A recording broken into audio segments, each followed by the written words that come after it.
পছন্দের নিজের দলের নিজের মতের মানুষদের দোষ ত্রুটি যদি ধরাও পড়ে, তারপরও সেটাকে আমরা ধামাচাপা দেওয়ার জন্য নানান যুক্তি নানান ব্যাখ্যা আমরা দাঁড় করাই এবং সেটাকে ধামাচাপা দেওয়ার চেষ্টা করি। আর যদি নিজের পছন্দের বাইরের কোনো লোক থাকে যার প্রতি আমার কোনো কারণে অপছন্দ ভাব আছে, আমি তাকে আমার মনে করি না, তখন সেই লোকটার কোনো ভালো কিছু পাইলেও বলি যে মতলব কি আল্লাহ জানে। আল্লাহ রাব্বুল আলামিন বলেছেন, ইয়া আইয়ুহাল্লাযীনা আমানু ইজতানিবু কাসীরাম মিনায-যন্ন ইন্না বা'যা-যন্নি ইসম। হে ঈমানদাররা, তোমরা একে অন্যে কেউ কারো প্রতি কুধারণা করবে না, কারণ কুধারণা করা, মন্দ ধারণা করা এটা গুনাহের কাজ। এটাও দেখবেন যে অন্যের ব্যাপারে কুধারণা করতে আমরা মহাপটু। একজন মুসলমান অন্য মুসলমানের 10টা দিক দেখছে দোষের, তারপরও সে চিন্তা করবে হয়তো আমি ভুল দেখছি, হয়তো আমি যা দেখছি বাস্তবতা তার ভিন্ন কিছু, হয়তো তার কোনো ওজর আছে। এরকম বিভিন্নভাবে সে ওজর তালাশ করবে অন্যের ব্যাপারে, আর নিজের ব্যাপারে সে কড়া হবে। আমরা নিজের ব্যাপারে বিভিন্ন সাফাই গাই, আর অন্যের ব্যাপারে যত খোঁচাখুচি করে তার দোষ বাইর করা যায়, চিত্র অন্বেষণ করা যায়, সেই চরিত্র আমাদের মধ্যে আছে না নাই? তো আল্লাহ তাআলা সেটাও নিষেধ করেছেন। এরপর আল্লাহ তাআলা আরো নিষেধ করেছেন 3 নম্বরে, ওয়ালা তাজাসসু, তোমরা এক অন্যের পেছনে স্পাইগিরি করো না। স্পাইগিরি করো না, তোমরা একে অন্যের সাথে গোয়েন্দাগিরি করো না। ওই যে দোষ বাইর করা, ছিদ্রান্বেষণ এটা করবা না। এগুলোও দেখবেন আমাদের মধ্যে প্রচুর আছে। বরং যারা ইসলাম প্র্যাকটিস করে তাদের মধ্যে কোনো কোনো ক্ষেত্রে এই রোগগুলো আরো বেশি, যে এক দলের লোক আরেক দলের লোকের বিরুদ্ধে স্পাইগিরি করে, আছে না নাই? এক দলের লোক আরেক দলের লোকের দোষ বাইর করার জন্য টর্চ লাইট দিয়ে নেমে যায়, আছে না নাই? ভাইরা আমার, এরপর আল্লাহ তাআলা বলেছেন চতুর্থত, ওয়ালা ইয়াগতাব বা'দুকুম বা'দা, তোমাদের কেউ যেন কারো গীবত না করে। এই গীবত তো এখন আর গীবত নাই, গীবত এখন ঘি ভাত হয়ে গেছে। গীবত এখন কি হয়ে গেছে? ঘি ভাত হয়ে গেছে। দুইজন একত্র হলে 3 নম্বর জনকে নিয়ে যদি আলাপ আলোচনা না করা হয়, তার দোষ ত্রুটিগুলোকে রসিয়ে রসিয়ে, মজা করে করে, হেসে হেসে, আনন্দ করে যদি চর্চা না করি, আমাদের মজলিসটাই পানসে পানসে লাগে। ঠিক না বে ঠিক? এই পরিমাণ ভয়ঙ্কর আকার ধারণ করেছে গীবত। এই পাপ যখন আমরা করি, এই অপরাধ যখন আমরা করি, আমাদের হিতাহিত জ্ঞান পর্যন্ত থাকে না। আমরা এমন ভাবে করি এটা যে অপরাধ, সে অপরাধ বোধটুকু পর্যন্ত আমাদের মধ্যে কাজ করে না। ভাইরা আমার, গীবতের অপরাধ সকাল থেকে রাত পর্যন্ত সারাদিনে কতবার হয় আপনার, আপনি যদি হিসাব করেন তো দিন শেষে আপনি অবাক হয়ে যাবেন। দেখা যাবে আপনার দ্বারা সবচেয়ে এই ভয়াবহ পাপটা পরিমাণে অন্য অনেক পাপের চাইতে বেশি হচ্ছে। ঠিক না বেঠিক? আপনি যদি কোনো গীবত না করেন, দুজন তৃতীয় কাউকে নিয়ে সমালোচনা করছেন, ওখানে বসে আপনি রসিয়ে রসিয়ে সে মজা শুনছেন।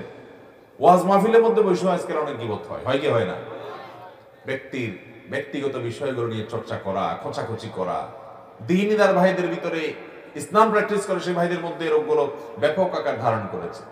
এগুলো বাধা দেওয়ার মতো লোক পাওয়া যায় না। আমার মাদ্রাসার ছাত্র জীবনে এক ভাইয়ের কথা মনে পড়ে। এই কুমিল্লার মানুষ উনি ছিলেন, আব্দুল কাইয়ুম ভাই। কোথায় আছেন জানি না, সেই ছাত্র জীবনে হাটাজারিতে যখন পড়ি তখন ছিলেন। আমার মনে আছে যে আমরা কখনো যদি কারোর বিষয়ে কোনো সমালোচনা করছি, সাথে সাথে আব্দুল কাইয়ুম ভাই বলতেন, ভাই হয় থামান আলোচনা, আল্লাহ আমি এখান থেকে চলে যাব, কারণ আমি গুনাহ করব না। গীবত করা যেমন গুনাহ, গীবত শোনাটাও আমি শুনবো না। এরকম মুত্তাকি পরহেজগারের সংখ্যা আমাদের সমাজে অনেক কম। এই হিম্মত আমাদেরকে করতে হবে যে আমি গীবত করবো না, গীবত শুনবো না। অনেকে গীবত করার সময় শয়তান তাকে একটা যুক্তি তুলে দেয়।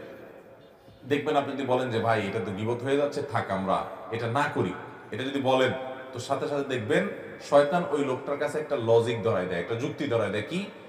শয়তান বলে যে তুমি যেটা বলতেছো এটা তো সত্য কথা বলতেছো। বলে যে আরে ভাই আমি যা বলছি সত্য বলছি, আমি তার সামনেও বলতে পারবো। তো সামনে যদি বলতে পারো, তুমি সামনেই বলো, পিছনে আর বলবা না। ইসলাম চায় মানুষের সামনে দোষটা বলো আর পেছনে গুণটা বলো। সামনে গুণ বললে সে পাম্পট্টি পেয়ে ভুলে যাবে, অহংকারী হয়ে যাবে। এই জন্য গুণটা বাহিরে বলো, অন্যজনের কাছে বলো, সে তার প্রতি ভালো ধারণা করবে, সামাজিক সম্প্রীতি তৈরি হবে। আর দোষগুলা পেছনে বললে অন্যরা তার প্রতি কুধারণা করবে, খারাপ ধারণা করবে, সম্পর্ক নষ্ট হবে, সামাজিক সম্প্রীতি বিনষ্ট হবে। বরং দোষের কথাটা ওই লোকটার সামনে বললে সে নিজে সংশোধন হয়ে ভালো মানুষ হতে পারবে। এই জন্য ইসলাম বলে সামনে মানুষের দোষের কথাটাকে সুন্দরভাবে, খুব বিনয়ের সাথে এমন ভাবে উপস্থাপন করো যাতে তিনি রাগ না হন। তার ভুলটা তিনি বুঝতে পারেন, সেইভাবে তুমি চমৎকার ভাবে তার সংশোধন করো। সামনে দোষটা সামনে বলো, আর গুণটা পেছনে বলো। সামনে গুণ বলবা না, সামনে গুণ বললে সে অহংকারী হয়ে যাবে।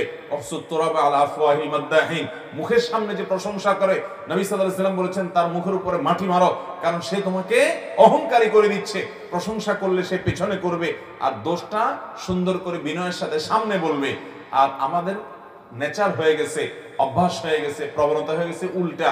আমরা মানুষের সামনে পাম করতে দিই, বলি মুফতি সাহেব মাশাআল্লাহ, আপনার ওয়াজ শুনলে ভাই দিলটা জুড়ে যায়, সুবহানাল্লাহ, কেমনে পারেন ভাই এরকম, মাশাআল্লাহ মাশাআল্লাহ। আর ওই পিছনে আরেকজন কাছে বলে, তা বেটা কোন কিছু জানে, বোগাস। সামনে আসলে আমরা পাম করতে দেই, আর পিছনে গেলে বাঁশ দেই, ঠিক না বেঠিক? এটা কোনো মুসলমানের চরিত্র হতে, মনে রাখবেন। আপনার নফল নামাজ, নফল রোজা, নফল দান সাদকা, জিকির আজকার, কোরআন তেলাওয়াত, এগুলোর চাইতে বহুগুণ বেশি মিজানের পাল্লায় ওজনই হবে আপনার এই আখলাকগুলো, আপনার এই নেচার এবং চরিত্রগুলো। আমি সমাজে বহু নামাজি দেখি, আমি বহু দাড়িওয়ালা দেখি, আমি বহু টুপিওয়ালা দেখি, আমি বহু সহি আকীদাওয়ালা দেখি, আমি বহু সহি আমলওয়ালা দেখি, আমি বহু সহি চিন্তাওয়ালা দেখি, সহি মানহাজওয়ালা দেখি, অনেক দিক থেকে ভালো গুণ দেখি মাশাআল্লাহ।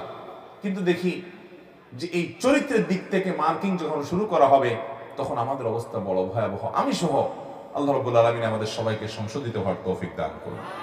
আমরা গীবত পরিহার করব তো ইনশাআল্লাহ। আল্লাহ বলেছেন ওয়ালা তাজাসসু, একে অন্যের পিছে লেগে টর্চলাইট দিয়ে দোষ খুঁজে খুঁজে বের করো না। অনেকে দেখবেন অনেকের বক্তব্য শুনে উদ্দেশ্যই হলো হাতাটাতা গোছায় বসে দেখি কয়টা ভুল ধরা যায়, আছে না নাই? ইউটিউব খুলে আপনার কোন হুজুর অপছন্দের, আপনার দলের বাইরের অন্য দলের, অন্য মতের, আপনি মনে করছেন যে উনি আমার লোক না, এবার তার ওয়াজ শুনে, কিন্তু সে শোনার উদ্দেশ্য কি? দোষ বাইর করা। এই যে দোষ খুঁজে বেড়ানো, এটা কখনো মুসলমানের চরিত্র হতে পারে? দোষ নজরে আসছে সেটা কারেকশন করা ভিন্ন জিনিস, কিন্তু ঘোটায় ঘোটায় ঘোটায় ঘোটায় দোষ আবিষ্কার করার জন্য আমাদের বহু বক্তব্য আছে, অনেক লোক শুনে এবং সেই শোনাটা দোষ ধরার জন্য শুনে, এবং এত বেশি শুনে আমি নিজেই অবাক হয়ে যাই যে আমি নিজেও তো আমার নিজের বক্তব্য এতবার শুনিনি। সুবহানাল্লাহ, এই লোক কত আল্লাহওয়ালা যে এতবার শুনে ফেলছে। আল্লাহ তাআলা আমাদের ইসলাহ হওয়ার তৌফিক দান করুন। ভাইরা আমার, আমি নিজেও এই রোগগুলো থেকে মুক্ত না ভাই, এই জন্য বারবার বলি আখলাকের ত্রুটি আজ আমাদের মধ্যে সবচেয়ে প্রকট ভাবে। আমরা আলেম হই, অনেকে বক্তা হই, অনেক ভালো ভালো আলোচনা করি, অনেক সুন্দর সুন্দর মাসলা মাসাইল দিই, অনেক মিষ্টি মিষ্টি কথা বলি, কিন্তু দিন শেষে আমি হয়তো কারোর পেছনে লাগি, কারোর দোষ চর্চা করি, কারোর দোষ আবিষ্কার করার চেষ্টা করি। ডক্টর খন্দকার আব্দুল্লাহ জাহাঙ্গীর রহমানের একটা কথা মনে পড়ে। স্যার বলতেন যে আমরা নিজের পছন্দের, নিজের দলের, নিজের মতের মানুষদের দোষ ত্রুটি যদি ধরাও পড়ে, তারপরও সেটাকে আমরা ধামাচাপা দেওয়ার জন্য নানান যুক্তি, নানান ব্যাখ্যা আমরা দাঁড় করাই এবং সেটাকে ধামাচাপা দেওয়ার চেষ্টা করি। আর যদি নিজের পছন্দের বাইরের কোনো লোক থাকে, যার প্রতি আমার কোনো কারণে অপছন্দ ভাব আছে, আমি তাকে আমার মনে করি না, তখন সেই লোকটার কোনো ভালো কিছু পাইলেও বলি যে মতলব কি আল্লাহ জানে, কাজটা ভালো ঠিক আছে, কিন্তু এর মতলব কি আল্লাহ ভালো জানে। আমরা তার কোটি কোটি দোষ বাইর করার চেষ্টা করি, এর মাধ্যমে আমরা মনে করি ইসলামের খেদমত করি। স্যার বলেছেন না, এর মাধ্যমে আমরা আমাদের নফসের পূজা করি, ইসলামের খেদমত মোটেও করি না। নিজের পছন্দের দলের লোকের ভুল বিচ্যুতিগুলো আমাদের কাছে কোনো বিষয় না, ব্যাখ্যা আছে সেগুলো। আর অন্যের ভালো কিছু পাইলেও সেখান থেকে তিল পাইলে সেটাকে আমরা তাল বানানোর চেষ্টা করি, আছে না নাই? ভাইরা আমার, আপনি আপনার দলের, আপনার মতের কয়জন আলেমের ভুল বিশ্লেষণ করেছেন আজ পর্যন্ত বলতে পারবেন? ভিন্ন মতের বহু আলেমের বিরুদ্ধে আপনি বিরাট বিরাট গবেষণা বের করেছেন, সেটা তো জানি। তা আপনার চিন্তার, আপনার বন্ধু বান্ধবের বিরুদ্ধে এরকম কয়টা গবেষণা করেছেন? নিজের বিবেককে জিজ্ঞাসা করেন, আপনি কি নফসের পূজা করছেন না আল্লাহর আনুগত্য করছেন? আল্লাহ তাআলা আমাদের সবাইকে সুন্দর চরিত্রবান, সুন্দর আদর্শবান মানুষ হওয়ার তৌফিক দান করুন। ভাইরা আমার, তো এই জন্য সূরা হুজুরাতের তৃতীয় আলোচিত বিষয় হলো যত মন্দ চরিত্র আছে সেগুলো থেকে পরিচ্ছন্ন করে একজন মানুষ নিজেকে জান্নাতি মানুষের উপযোগী করা। এর জন্য আল্লাহ রাব্বুল আলামিনের প্রথম নির্দেশ হলো কেউ কাউকে নিয়ে ঠাট্টা বিদ্রুপ করবে না, কেউ কাউকে খোঁচাখুচি করবে না, কেউ কাউকে বাজে নামে ডাকবে না, বাজে নামে ডাকবে না, কটু মন্তব্য করবে না তার সম্পর্কে। এরপরে নির্দেশ হলো কুধারণা করবে না। কুধারণা করবে না। আমার মনে হচ্ছে যে লোকটা হয়তো এই কাজ করছে, আমি বলবো যে না, আমি যেটাকে খারাপ দেখছি, হতে পারে তার কোনো ওজোরের কারণে বাধ্য হয়েছে সে, এরকম একটা ব্যাখ্যা আমি দাঁড় করাবো। আমি যথাসম্ভব কুধারণা করবো না। মনে রাখবেন, কারো সম্পর্কে মন্দ ধারণা আপনি করেছেন, কিয়ামতের ময়দানে আপনাকে জবাবদিহি করতে হবে, মন্দ ধারণা কেন করলা তুমি। প্রমাণ ছাড়া আপনি কারোর প্রতি খারাপ ধারণা করতে পারবেন না, স্পষ্ট প্রমাণ ছাড়া।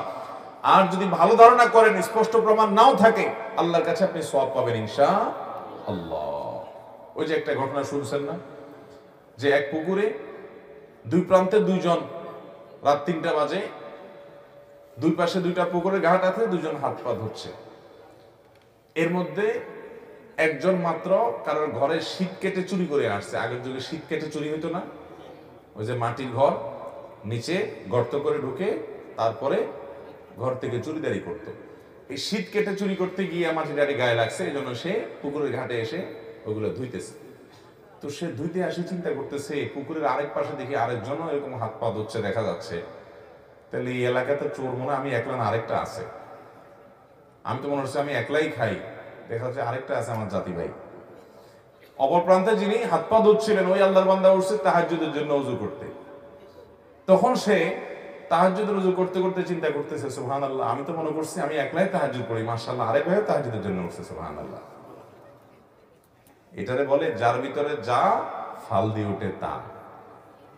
নিজে যেরকম আরেকজনকে নিয়ে ভাবেও মানুষ সেরকম। ভাইরা আমার, এই জন্য মানুষ সম্পর্কে ইতিবাচক এবং সুন্দর চিন্তা, সুধারণা করবো ইনশাআল্লাহ। মন্দ ধারণা করব, মন্দ ধারণা করা গুনাহ। ইয়াকুম আয-যান্না ফাইন্না আয-যান্না আকযাবুল হাদিস। নবীজি বলেছেন, তোমরা কারোর প্রতি কুধারণা করবে না, কারণ সবচেয়ে বড় মিথ্যা কথা হলো মানুষের প্রতি কুধারণা করা। আল্লাহ আমাদেরকে বেঁচে থাকার তৌফিক দান করুন।